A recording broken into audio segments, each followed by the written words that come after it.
प्यारे बच्चों, आज हम बात करेंगे कक्षा 10 की गणित के बारे में। एपी सीरीज यानी समांतर श्रेणी अर्थमेटिक प्रोग्रेशन जिसे बोला जाता है, उसके बारे में बात करेंगे। इससे पहले हमने डिस्कस कर लिया था इसके फॉर्मूले के बारे में, क्या होता है। यानी अगर कोई एपी सीरीज दी गई है तो उसमें प्रत्येक दो टर्म के बीच में जो अंतर होना चाहिए, जिसे हम सर्वांतर बोलते हैं, वो हमेशा समान होना चाहिए। इसी वजह से इसे हम सर्वांतर बोलते हैं। तो पहला क्वेश्चन हमारा दिया गया है कि दी हुई एपी के प्रथम 4 पद लिखिए जबकि प्रथम पद a और सर्वांतर d निम्न है। क्या दिया गया है? पहला क्वेश्चन दिया गया है a बराबर 10 और d बराबर 10, यानी प्रथम पद भी हमारा 10 है और सर्वांतर जिसे कॉमन डिफरेंस बोला जाता है वो भी, यानी d भी हमारा 10 है। तो a बराबर 10, अगला पद a में d जोड़ लेते हैं, यानी a प्लस d, 10 प्लस 10 मतलब 20, a प्लस 2d यानी कि 10 प्लस 2 इंटू 10 बराबर 30, और a प्लस 3d, यहां से देखें a प्लस 3d तो यानी हो जाएगा 10, a की वैल्यू 10 और 3 इंटू 10 यानी 30, 30 प्लस 10 मीन्स 40। अतः एपी के प्रथम 4 पद जो हमको निकालने के लिए बोला गया था यहां से, वो हमारे हो जाएंगे, यानी कि ये 10, 20, 30 और 40। तो ये आंसर आ गया हमारा 10, 20 और 30 और 40। ऐसे दूसरा क्वेश्चन देखते हैं। यहां पर दिया गया है a बराबर -2, d बराबर 0। तो a बराबर -2 हो जाएगा, a प्लस d यानी -2 प्लस 0 बराबर -2, और a प्लस 2d यानी -2 इंटू 2 इंटू 0 बराबर -2 होगा, और a प्लस 3d यानी -2 plus 3 into 0 is equal to -2। अतः एपी के प्रथम 4 पद क्या हो जाएंगे? -2, -2, -2, -2। यहां से हम एक चीज ध्यान देंगे कि हमारा एक भी एपी का टर्म चेंज नहीं हुआ है। क्यों? क्योंकि कॉमन डिफरेंस 0 है। यदि हम देखें कॉमन डिफरेंस 0 होगा तो हमारा प्रथम पद होगा वही हमारी सीरीज के सभी टर्म का पद होगा। ऐसे अगला क्वेश्चन दिया गया है a बराबर -1, d बराबर हाफ यानी आधा। तो a बराबर -1, a प्लस d बराबर -1 प्लस का हाफ, यानी ये हो जाएगा -1 में आधा जोड़े तो -1/2, यानी कि आधा अभी भी हमारे में कम है, -1/2।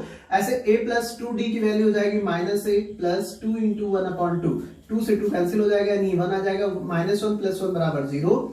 ऐसे a प्लस 3d की बात करें तो -1 प्लस 3 इंटू 1/2 यानी 3/2 का मतलब 1.5 होता है। तो -1 प्लस 1.5 मतलब 1/2। अतः एपी के प्रथम जो 4 पद हो जाएंगे वो होंगे -1, ये -1/2, 0 और 1/2। वही चीज मैंने यहां लिखी है, -1, -1/2, 0 और 1/2। हम चाहे तो आगे भी निकाल सकते हैं। अगला क्वेश्चन हमारा है निम्नलिखित में से प्रत्येक एपी के प्रथम पद तथा सर्वांतर लिखिए। यानी जो यहां पर दिया गया क्वेश्चन है वो एपी है, ये हमें पहले से ही कंफर्म है, कि एपी है। तो एपी में जो पहला टर्म होता है वही प्रथम पद कहलाता है, यानी a बराबर हमारा क्या हो जाएगा 3, जिसे हम प्रथम पद बोलेंगे, और सर्वांतर जिसे हम d बोलते हैं यानी कॉमन डिफरेंस, तो उसके यानी दूसरे पद से पहले पद को घटा लेते हैं, अगला पद माइनस पिछला पद, यानी कि 1 - 3 आ जाएगा आंसर -2, जिसे सर्वांतर बोलेंगे। हम यहाँ पर किसी भी दो पद को लेकर के डिफरेंस निकाल लेते हैं, वही हमारा सर्वांतर होगा। बस ये ध्यान रखेंगे उस अगले पद से पिछले पद को, यानी उत्तर पद से पूर्व पद को घटाया जाता है। अगला यहाँ पर दिया गया है -5, -1, 3, 7 ... यानी ये सीरीज हमारी दी गई है एपी की। तो प्रथम पद हमारा जो बनेगा a, यानी पहला टर्म, -5 सर्वांतर कॉमन डिफरेंस यानी d, -1 और -1 पहला पद, यानी कि दूसरा पद और पहले पद का हम डिफरेंस ले रहे हैं, तो आ जाएगा -5, -1 और ये माइनस मिलके प्लस का 5, -1 प्लस 5 बराबर प्लस का 4। ये हमारा हो जाएगा कॉमन डिफरेंस।